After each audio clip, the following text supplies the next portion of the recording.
So to answer your question, I would think the number you were looking for was 27 billion po.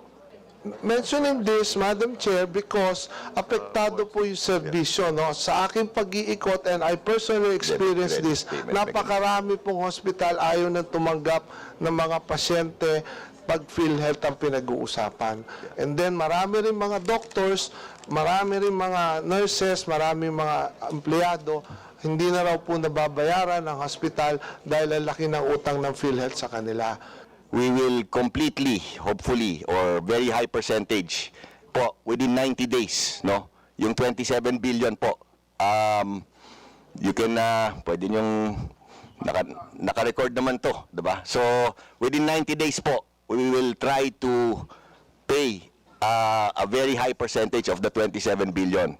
So, again, based on our discussion yesterday, I'm confident, Madam Chair, Honorable Lee, I'm confident that within 90 days from today, no, bulk or majority, if not all, of the 27 billion will be paid off.